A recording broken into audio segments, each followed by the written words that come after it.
Bismillahirrahmanirrahim. Assalamualaikum warahmatullahi wabarakatuh. Alhamdulillahi rabbil alamin. Wassalatu wassalamu ala asrafil anbiya'i wal mursalin wa ala alihi wa sahbihi ajma'in. Ashhadu an la ilaha illallah wa ashhadu anna muhammadar rasulullah.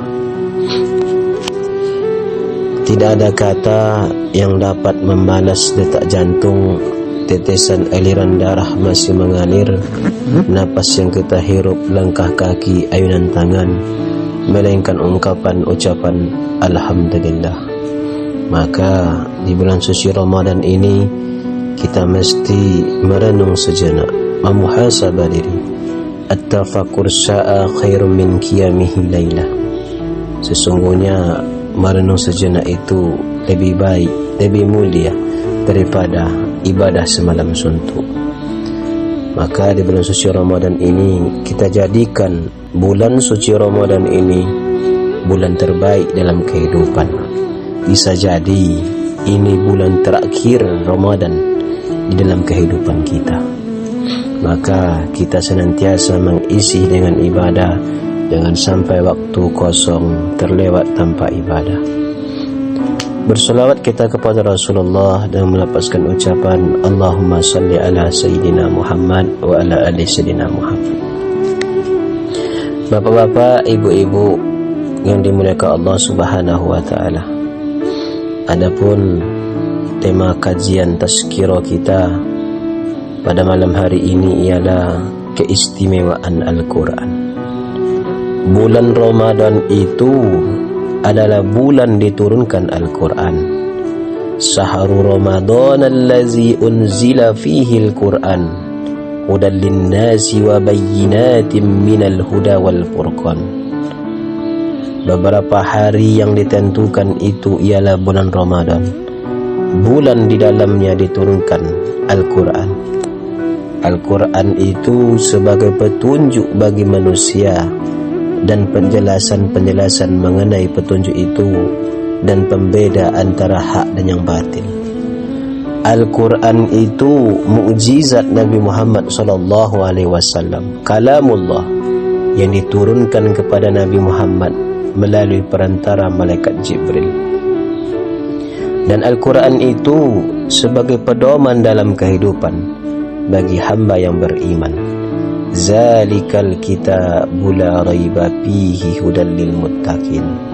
Kitab Al-Quran tidak ada keraguan padanya, petunjuk bagi mereka yang bertakwa. Dalam tafsir Al-Azhar memberikan penjelasan, Al-Quran itu kitab yang di dalamnya tidak ada keraguan, menjadi petunjuk bagi orang-orang beriman. Al-Quran itu senantiasa dijaga oleh Allah Subhanahu wa ta'ala sampai dunia ini berakhir. Historis Islam ketika Baghdad diserang oleh kerajaan Mongol, Sungai Tigris dipenuhi oleh kertas-kertas hanyut, namun Al-Quran tetap ada. Walaupun tidak ada di kertas, namun ada di hati penghafal Al-Quran. Begitu dahsyatnya Al-Quran. Al-Quran itu cahaya dalam kehidupan, diabadikan Allah Subhanahu wa ta'ala dalam Al-Quran. Minaz zulumati ilan nur, mengeluarkan manusia dari kegelapan menuju cahaya. Ulama Riau Abuya Dr. Haji Mustafa Umar LCMA dalam tafsir Al-Maghribah karya fundamental menjelaskan Al-Quran itu adalah cahaya.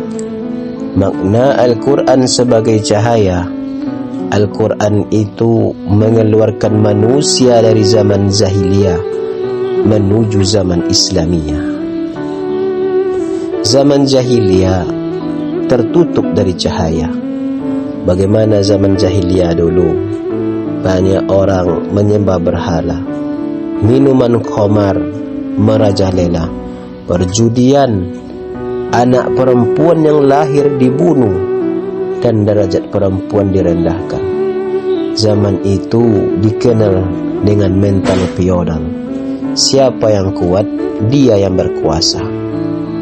Lalu turunlah Al-Quran, datanglah Al-Quran sebagai cahaya. Semuanya lalu dihapus, digantikan dengan peradaban Islamiyah, bertauhid kepada Allah Subhanahu wa ta'ala. Orang-orang ketika itu memiliki hati yang lembut, terang penuh cahaya, karena yang dibawa oleh Rasulullah SAW rahmatan lil alamin. Begitu istimewanya Al-Quran.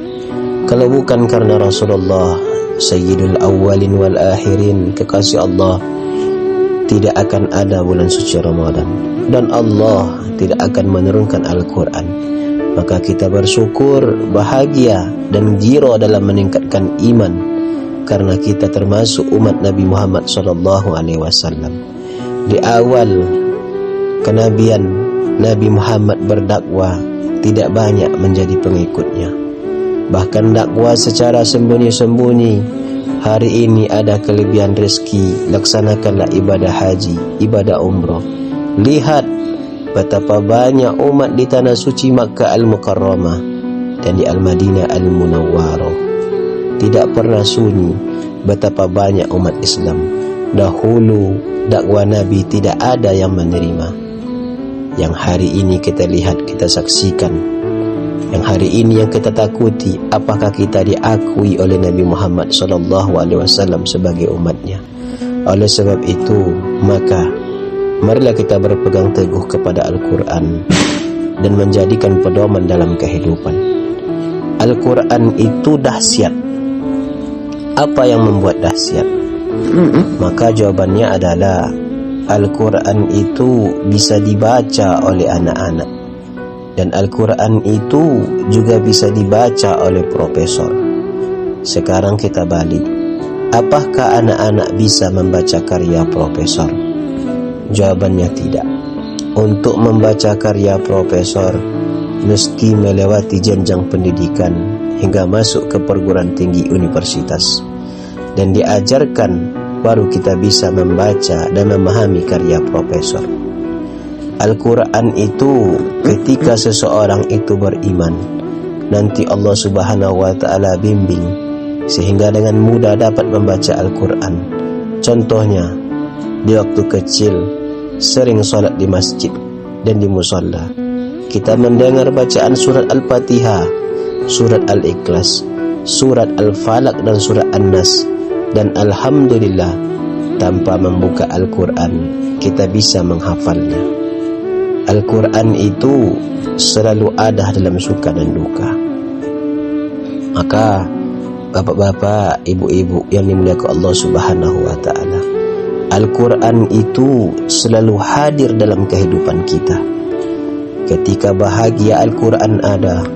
Misalnya ada acara keluarga, walimatur ursi, pernikahan, melaksanakan akikah, dan walimatus safar, ingin berangkat umroh.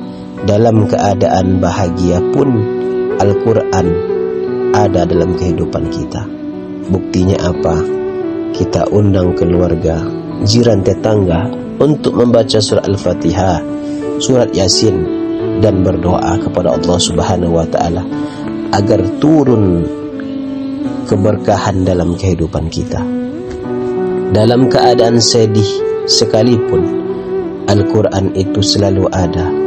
Berat ujian hidup, berwudu, bukalah Al-Quran. Dengan membacanya sehingga kita iman bisa meningkat. Kita menyadari kita hanyalah seorang hamba, dan seluruh yang ada di alam semesta ini berharap kepada Allah Subhanahu wa ta'ala. Maka Al-Quran sebagai sifat dalam kehidupan kita. Wa nunazzilu minal Qur'ani ma huwa sifat. Yang kami turunkan dari Al-Quran suatu yang menjadi penawar dan rahmat bagi orang-orang yang beriman. Dalam ilmu neuroembriologi, pakar ilmu janin baru menemukan pada abad ke-18. Itu ditemukan melalui sebuah alat yang canggih. Alat itu disebut dengan mikroskop oleh Zarias Jansen. Jauh sebelum itu, Islam sudah jauh menemukan pada abad ke-7 Hijriah. Begitu istimewanya Al-Quran. bercerita bagaimana perkembangan kandungan janin, penciptaan janin dari nutfah, alaqah, lalu kemudian mudghah, lalu setelah itu idham 120 hari atau 4 bulan, peniupan ruh hingga janin sempurna untuk dilahirkan dari rahim seorang ibu. Maka Bapak Ibu yang dimuliakan Allah Subhanahu wa taala, Al-Quran itu lautan ilmu, samudra hikmah, menjadi pedoman dalam kehidupan. Maka selagi hidup, mari kita bersahabat dengan Al-Quran, karena nanti tidak ada teman yang abadi kecuali amal kebaikan yang kita lakukan, termasuk juga Al-Quran yang kita baca, menjadi syafaat nantinya.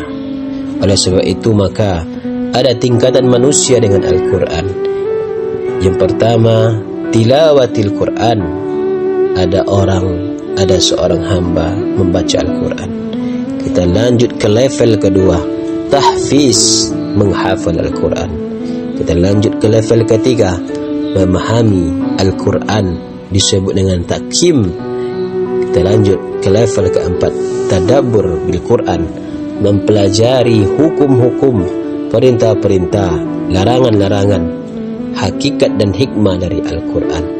Tingkatan kelima, tahalluk bil Quran, mengkristalkan Al-Quran dalam hidup kehidupan. Inilah yang dikatakan oleh Aisyah, istri Rasulullah SAW. Nabi Muhammad itu adalah Al-Quran berjalan, akhlak mulia, perbuatan sopan santun yang dicontohkan oleh Nabi Muhammad SAW, itu semua bersumber dari Al-Quran. Maka Bapak Ibu yang dimuliakan Allah Subhanahu wa taala, setidaknya selagi kita hidup, kami mengajak marilah kita bersahabat dengan Al-Quran. Adapun keistimewaan Al-Quran selain daripada yang kami sampaikan tadi, yang pertama, Al-Quran yang kita baca, Al-Quran yang menjadi sahabat dalam kehidupan kita, Al-Quran itu nanti menjadi syafaat di hari kiamat. Maka bersahabatlah dengan Al-Quran. Iqra'ul Qur'ana fa innahu ya'ti yaumal qiyamah safi'an li ashabi.